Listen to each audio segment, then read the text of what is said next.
Жизнь некоторых людей напоминает остросюжетный фильм. Герои сталкиваются с природными катастрофами, вырываются из рук матерых преступников, а также справляются со сложными ситуациями. Это про книги, основано на реальных событиях.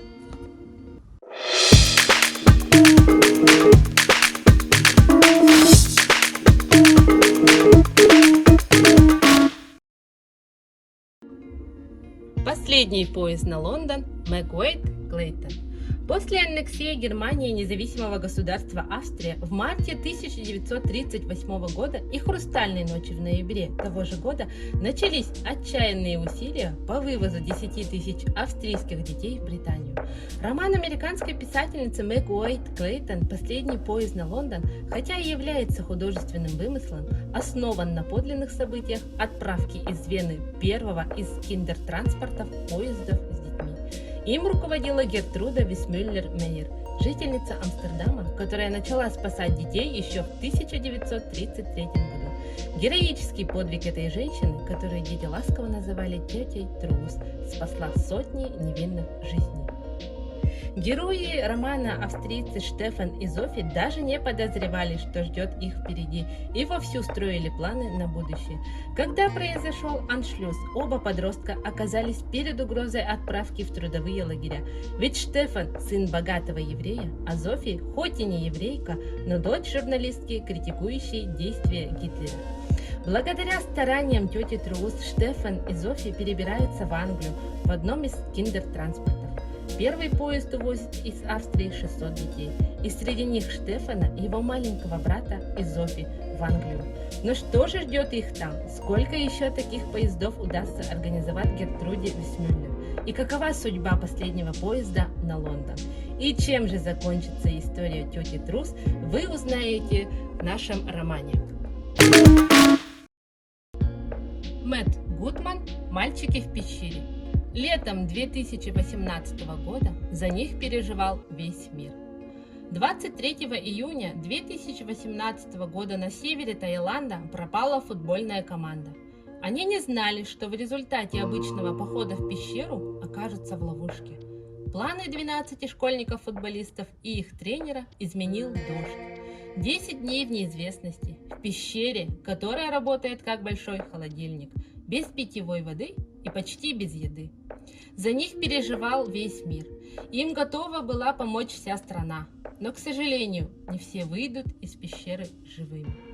Самое интересное в книге – это не момент триумфа, а период человеческой борьбы с самим собой, основанной на глубокой вере и дающей силы в кризис каждому из нас. Это история храбрости, доказывающая, что несколько человеческих жизней все еще стоят больше, чем разногласия лидеров государств, миллионы долларов и репутация Илона Маска в Твиттере. После прочтения книги хочется наконец-то заглянуть на курсы випассаны, чтобы тоже чуточку стать лучше. Пирс Пол Рид «Живые. История спасшихся в Андах». 13 октября 1972 года небольшой самолет с командой молодых регбистов на борту отклонился от курса и врезался в горы. Из 45 пассажиров и членов экипажа уцелели всего 16. 10 изнурительных недель они боролись за выживание в заснеженных Андах, без теплой одежды, без еды и воды, без средств связи, противостояли суровой природе и пытались выбраться к людям. На их долю выпали тяжелейшие испытания, из разряда тех, что обнажают природу человека и выявляют его суть. В одних просыпается дикость и зверство, в других же наоборот, исключительный героизм и самопожертвование. Пирс Пол Рид дотошно подошел к работе. Несколько месяцев он собирал материалы для книги, спрашивал и интервьюировал выживших, их родственников и друзей, сверял факты. Делал все, чтобы установить истину и рассказать миру историю несчастных людей, вынужденных питаться своими товарищами, чтобы выжить. Майкл Финкель «Я ем тишину ложкой». Кристофер Найт рассказал о себе лишь однажды и больше никогда не давал интервью. Эта книга никак не дополненная и не измененная история последнего отшельника наших дней. За 27 лет вдали от цивилизации он изобрел собственную методику выживания. Ни разу не разводил костер, чтобы не быть обнаруженным. Виртуозно взламывал замки любой сложности, чтобы добыть пропитание. Воровал книги великих авторов и пластинки композиторов, чтобы окружать себя лучшими из людей.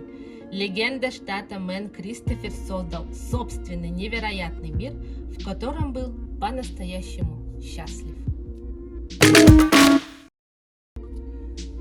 Лиза Мюррей, клуб бездомных мечтателей. Сегодня на улице, завтра в Гарварде. Мы и вы не одно и то же. Вам принадлежат центральные улицы, нам темные закоулки. Ваше время день, наша ночь. У вас есть будущее. Мы живем только сейчас. Вы нас презираете, мы вас ненавидим. Вы можете попасть в наш мир. Мы в ваш никогда. Почти никогда. Лиз Мюррей родилась в одном из бедных районов Нью-Йорка в семье наркомана и проститутки. Несколько лет жила на улице. Сегодня один из самых востребованных ораторов. Выступала на одной сцене со Стивеном Кови, Михаилом Горбачевым, Тони Блэром и Далай-ламой.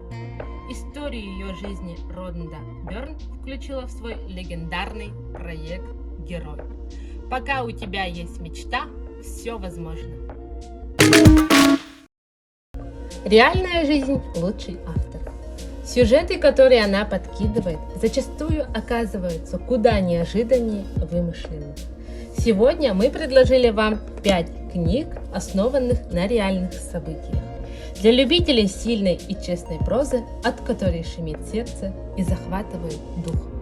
До встречи, до новых выпусков про книги.